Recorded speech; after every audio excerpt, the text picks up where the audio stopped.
حضرت عبداللہ بن مبارک رحمت اللہ تعالی علیہ فرماتے ہیں لالچ کے رشتے ہیں دنیا کے، لالچ کے۔ آپ کے انتقال کا وقت آیا تو اماں بڑا رو رہی تھی۔ عبداللہ بن مبارک رحمت اللہ علیہ اپنی اماں سے کہنے لگے اماں تو کیوں روتی ہے، تیرے تو اور بھی بیٹے ہیں،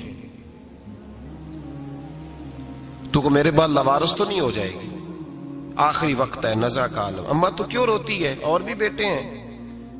تو اماں کہنے لگی بیٹا اور بھی بیٹے ہیں، پر جس طرح کا دھیان تو رکھتا تھا وہ نہیں رکھتے، جس طرح وقت پہ دوائی تو لا کے دیتا تھا وہ نہیں لا کے دیتے، جس طرح تو میرے کھانے پینے کا خیال رکھتا تھا وہ۔ کہنے لگے اچھا اماں اس کا مطلب ہے تو مجھے نہیں رو رہی، تو اپنی ضرورتوں کو رو رہی ہے کہ روٹی کون دے گا، کھانا کون لائے گا، دوائی، میں سمجھا تھا شاید مجھے رو رہی ہے۔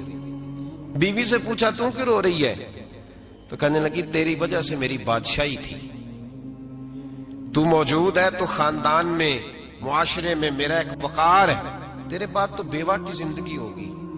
آپ فرمانے لگے اوہو میں سمجھا تھا شاید مجھے رو رہی ہے، تو اپنے وقار کو رو رہی ہے۔ بیٹوں اور بیٹیوں سے پوچھا تمہاری آنکھوں میں کیوں آنسو چھلکتے ہیں؟ کہنے لگے ابا جس پیار سے باپ شادی کرتا ہے دوسرا کوئی نہیں کر سکتا، اور جس محبت سے باپ لا کے کما کے دیتا ہے دوسرا کوئی نہیں دے سکتا۔ فرمانے لگے اوہو میں سمجھا تھا مجھے رو رہے ہو، تم تو شادیوں کو رو رہے ہو، میرے ساتھ تو تعلق ہی نہیں۔ پھر عبداللہ بن مبارک رونے لگے، اب پھوٹ کے روئے۔ کسی نے کہا آپ کیوں روتے ہیں؟ فرمایا آج سمجھ آئی ہے، میرے ساتھ اگر بے لوث رشتہ ہے تو یا خدا کا ہے یا محمد مصطفیٰ کا ہے صلی اللہ علیہ وسلم۔ آج سمجھ آئی ہے، وہ میں نے جن کے ساتھ تعلق مضبوط کیا ہی نہیں، کبھی فجر چھوڑی، کبھی زور چھوڑی، کبھی یہ رہ گیا، کبھی وہ رہ گیا، کبھی داڑھی کا پروگرام بنا، کبھی رہ گیا، جن کے ساتھ میں کمزور تھا وہ میرے ساتھ مضبوط تھے، اور جن کے ساتھ میں مضبوط تھا ان کا میرے ساتھ کیا حال تھا۔